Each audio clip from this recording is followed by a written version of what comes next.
네, 지금 이 시각 뜨고 있는 알고리즘을 통해서 투자 전략 세워보는 시간입니다. DB금융투자 잠실금융센터 김병수 PB 함께합니다. 어서 오세요.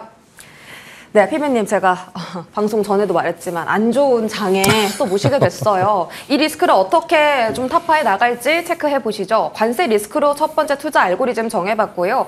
자, 첫 번째 키워드는 하락장의 길어지나입니다. 이 관세 리스크가 좀 선반영되면서 4월부터는 다른 분위기가 연출됐으면 좋겠거든요. 이 하락세가 어디까지 이어질지 4월 2일 관세 부과 이후에는 좀 다른 모습 기대해 볼 수 있는지 견해를 여쭤보겠습니다. 네, 일단 지금 1월에 이제 트럼프가 취임한 이후로 관세 얘기는 많이 나올 것이다라고 저희가 알려져 있었습니다.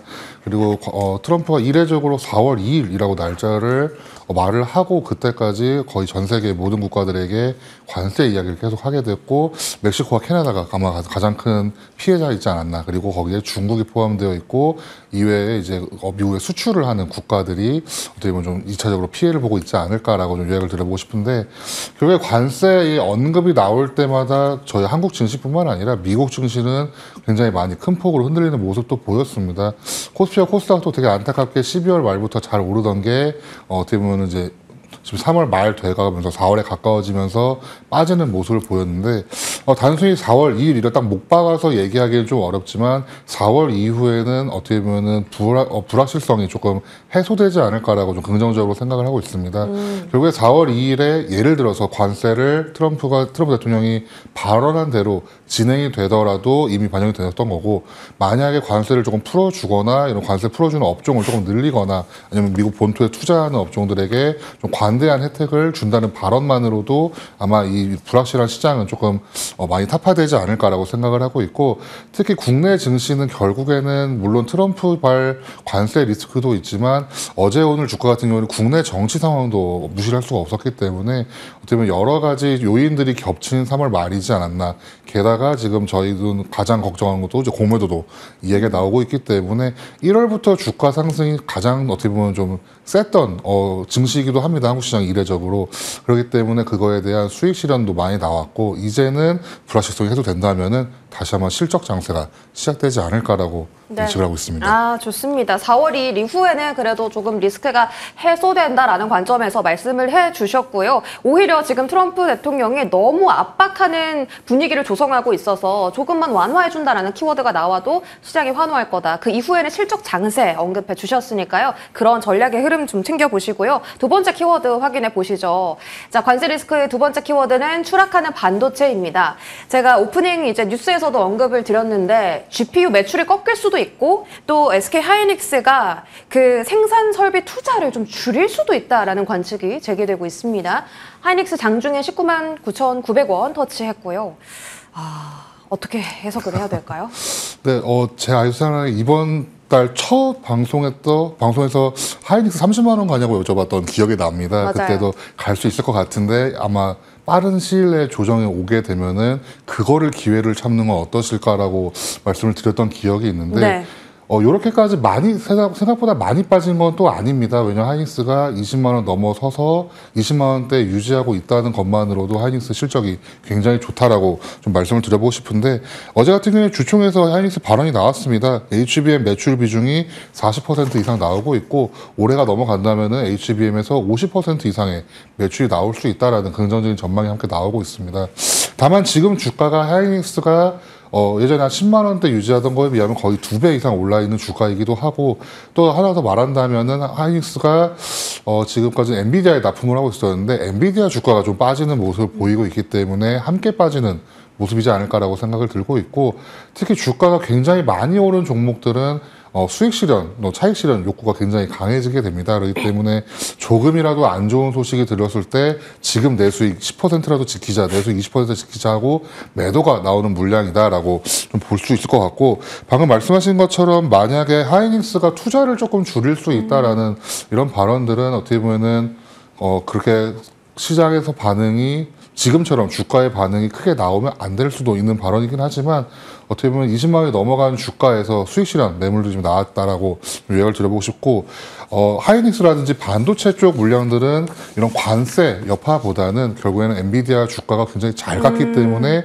그 차익 실현 매물들에 대한 어떻게 보면 주가 하락이 좀 아닐까라고 좀 생각하고 있습니다. 그러면 이렇게 질문 드려볼 수도 있겠네요. 지금 반도체가 하락하는 거는 관세 영향이 아니라 엔비디아 주가 영향이라고 하셨는데 오히려 삼성전자와 삼성전자향 밸류체인 그리고 메모리단 종목들은 그 리스크에서 벗어나 있다라고 해석해 볼 수도 있는 거잖아요. 그러면 뭐 삼성전자 플러스 삼성전자향 밸류체인, 원익 IPS 같은 메모리단 전공정 업체들 매수 접근 가능합니까?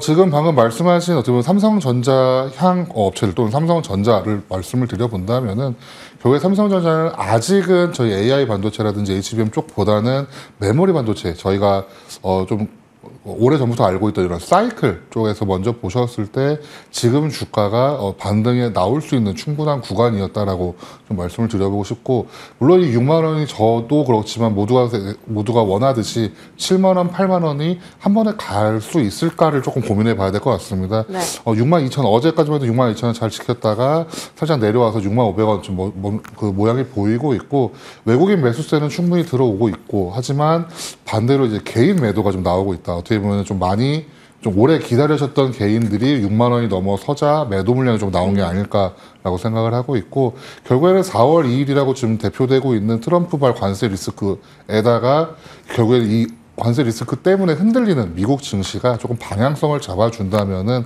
한국 대표 업종인 중에 하나인 반도체도 좀 기관 매수세와 외국인 매수세가 충분히 힘을 실어주지 않을까. 그때부터 주가의 방향성이 나오지 않을까라고 생각을 하고 있습니다. 4월 2일 이후에 외인 기관의 매매 동향에 조금 더 틀이 잡힐 것이다라고 언급해 주셨고요. 자, 그러면 배당락일에 대한 평가도 좀 있는 것 같아요.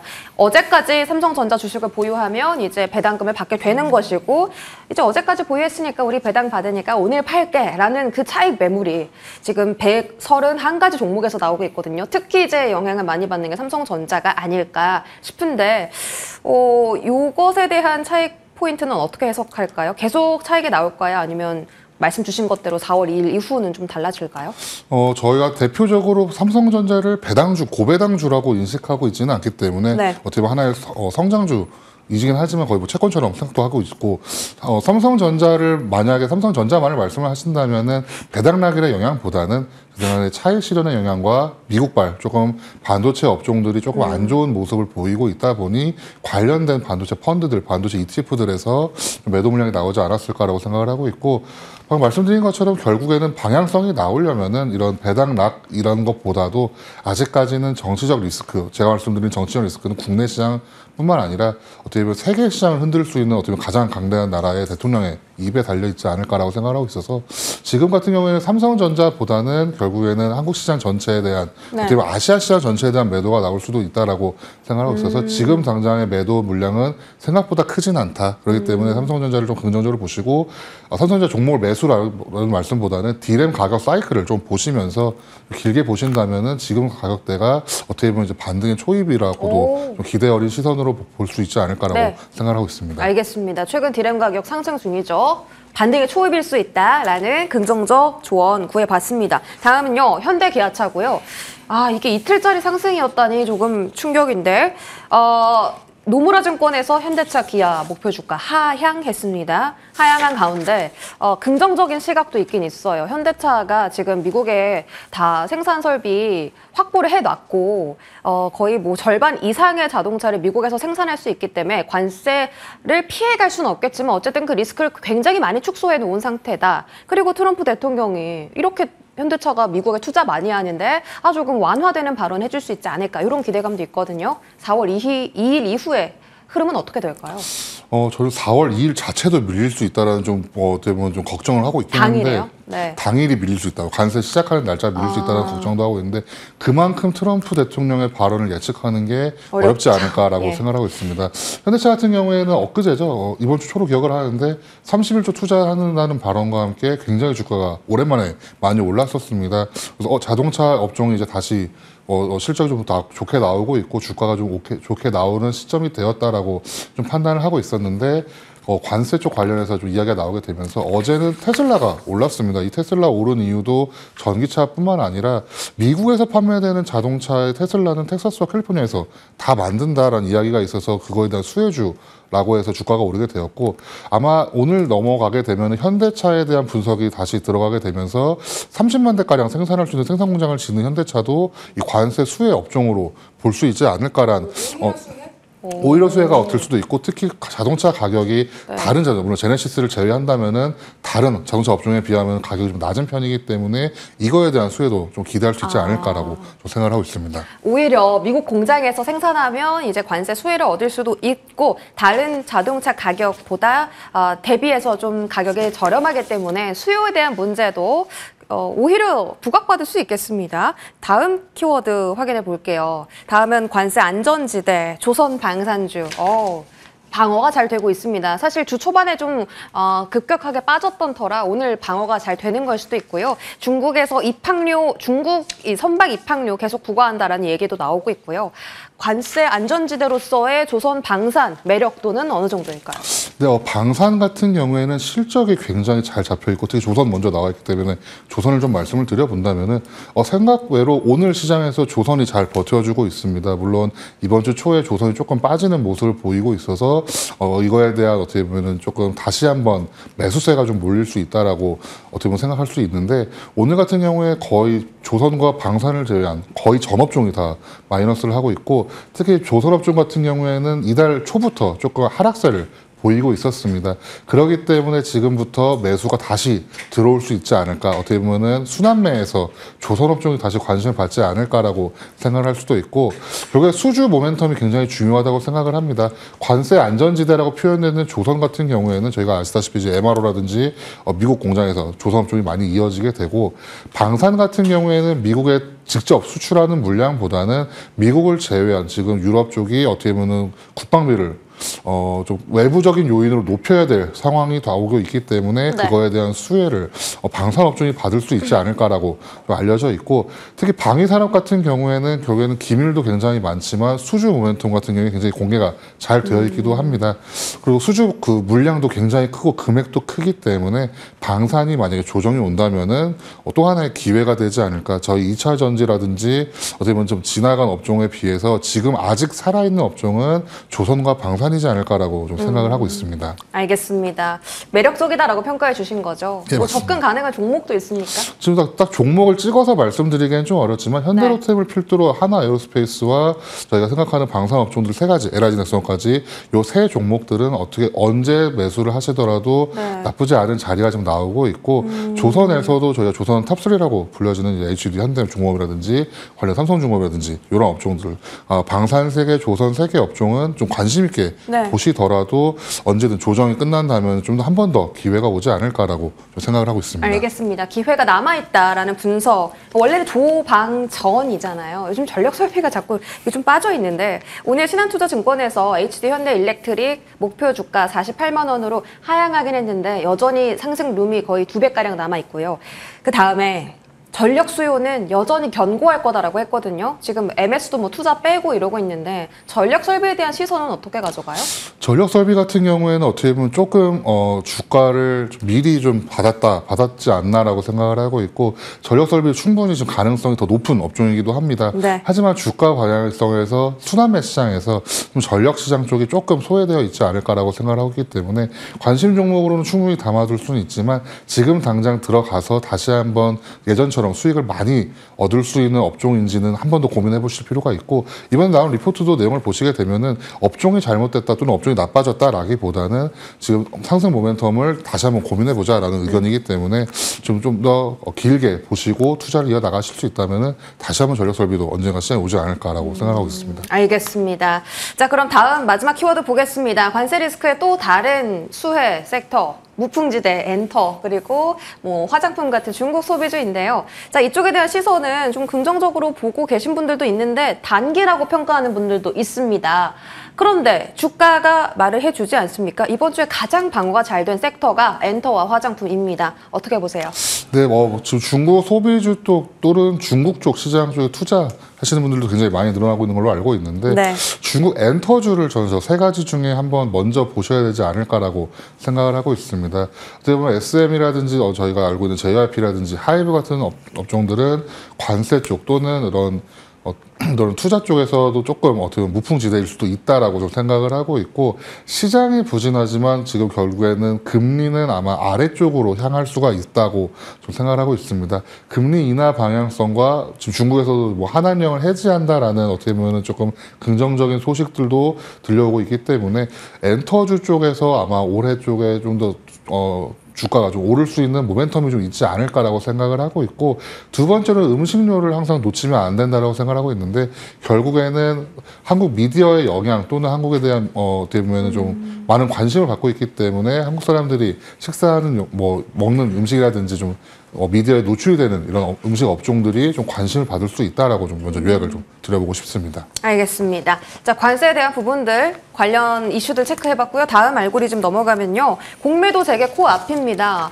4월 31일 다음 주 월요일에 이제 바로 다음 거래일부터 공매도 재개가 되고요. 지금 외국인 매수세가 유입될까가 지금 가장 큰 관심 포인트거든요.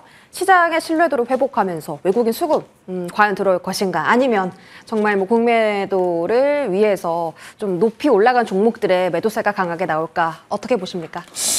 네, 일단 외국인들의 대차 거래는 뭐 늘어나고 있다라는 기사가 오늘 나오게 되면서 좀 걱정이 앞서는 네. 시장이긴 한데 결국에 2차 전지와 바이오 쪽을 필두로 아마 공매도 쪽 영향이 나올 것 같다라고 생각하고 있습니다. 주가 하락이라고 말씀드리기보다는 외국인들이 결국에는 공매도가 되지 않는 한국 시장을 어떻게 보면 가장 긍정적으로 보지는 않았을 거라고 생각을 하고 있습니다. 그렇기 때문에 공매도가 재개되고 물론 재개되는 시점과 재개된 지 얼마 되지 않았을 때에는 결국 불확실성이기 때문에 주가가 조금 아래일 수는 있지만 결국에 공매도 재개됐을 때부터 이제 외국인 유입이 조금 더 기대된다면은 외국인 매수세를 가질 수 있는 업종들이 가장 먼저 주가 반등이 시작되지 않을까라고 좀 생각을 하고 있습니다. 네, 외국인 유입에 대해서는 조금 더 지켜보셔야 될 것 같고 다음 키워드를 보겠습니다. 자, 그러면 가장 이제 큰 피해가 바이오 쪽으로 오지 않을까거든요. 알테오젠이 오늘 그 키트로다 SC 확정 날짜를 받았다라는 소식이 나왔는데도 불구하고 주가가 상승분이 굉장히 많이 밀렸습니다. 5%에서 1%까지 반납된 거니까 지금 그 투자 심리 자체가 조금 불안하다라는 걸 볼 수가 있는데요. 바이오주에 대해서는 학회 일정도 많은데 공매도 때문에 사실 방향 잡기가 어렵거든요.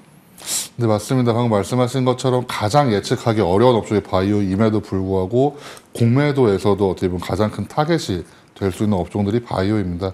바이오 같은 경우에는 예측하는 게 좀 어렵긴 하지만 추가 하락이라고 표현하기보다는 바이오 같은 경우에도 주가 상승이 굉장히 컸던 종목들이 찾아보면 많이 있습니다. 네. 그 종목들이 어떻게 보면 공매도에 대한 타겟이 되지 않을까라고 의심을 하면서 좀 투자를 나설 필요가 있는데 방금 말씀하신 것처럼 학회라든지 어떻게 보면 바이오 쪽 관련된 이런 호재 기사들이 많이 나올 준비가 되어 있습니다. 그래서 추가 하락을 의심하기보다는 이런 실적이라든지 뉴스를 살펴보시면서 바이오 업종들 좀 선별적으로 들어가셔야 되지 않을까.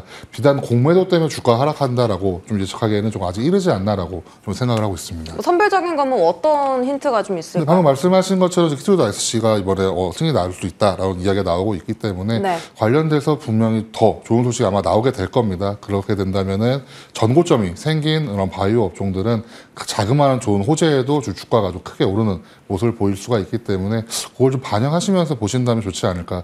특히 이번에 어떻게 보면 HLB도 좀 안 좋은 소식으로 주가가 많이 하락이 되었기 때문에 반대로 생각하면은 다시 한번 투자할 기회다라고도 볼 수 있어서 그걸 살펴보시면서 바이오 선별하신다면 좀 좋지 않을까라고 생각하고 있습니다. 알겠습니다.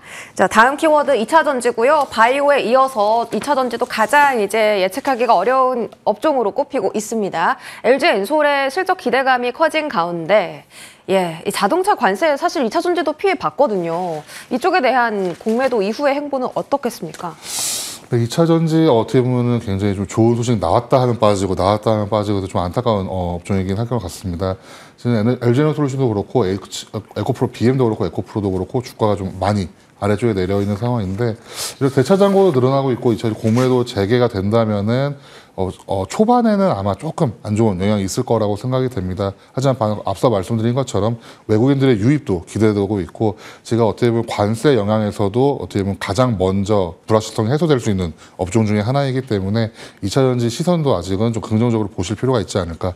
반도체를 필두로 해서 2차 전지 이런 제조업 시장에서 어떻게 보면 한국의 어떻게 보면 국가 기관 산업 중에 하나이기 때문에 좀 긍정적으로 보실 필요가 있다라고 좀 말씀을 좀 드려보고 싶습니다. 알겠습니다. 2차 전지 조심할 필요가 있다. 마지막 키워드 확인하시죠. 실적 그리고 낙폭 과대주입니다. 우리가 무작정 주가가 떨어진 낙폭 과대주를 담자는 것이 아니라 실적은 좋은데 좀 고점에서 많이 조정받은 종목들 있잖아요. 그러한 종목들은 지금도 매수 기회가 있습니까? 네, 1분기 실적이 지금 발표되었습니다. 그렇기 때문에 지금부터 실적들을 잘 살펴보시면서 아마 각 투자자들이 자신들이 보는 지표들이 있으실 텐데 그 지표에서 어긋나지 않는 종목들을 미리 선별해 두었다가 제가 말씀드리는 이 불확실성을 저는 4월 1일에 끝나기를 좀 바라고 있지만 제가 어제 저희 투자자분들께 말씀드렸던 게 혹시 트럼프의 발언 때문에라도 대통령의 발언 때문에라도 조금 더 길어질 수는 있을 것 같습니다라고 말씀드린 기억이 있습니다. 그렇기 때문에 지금은 어떻게 보면 실적과 낙폭 과대주를 분리해서 생각하기보다는 실적이 가장 좋은 종목들을 먼저 살펴보시면서 낙폭이 크지 않더라도 실적을 우선으로 보셔서 투자를 나가시는 게 어떠실까. 그렇게 하실 때 불확실성에서 어떻게 보면 가장 하방을 좀 막을 수 있지 않을까라고 좀 생각을 하고 있습니다. 혹시 뭐 힌트가 있습니까? 실적 좋은 종목? 이번에 반도체 업종에서도 굉장히 실적이 좋은 업종이 나오게 되었고 자동차 업종도 굉장히 실적이 좋았던 걸로 제가 보게 되었습니다. 특히 부품주 쪽들이 살펴보실 필요가 있지 않을까라고 생각을 하고 있고 방산과 조선은 굉장히 수주 잔고도 많이 높아 있기 때문에 이 네 업종에서 종목들을 선별하신다면은 기회가 있지 않을까라고 좀 생각하고 있습니다. 알겠습니다. DB금융투자 잠실금융센터 김병수 PB와 함께했습니다. 고맙습니다.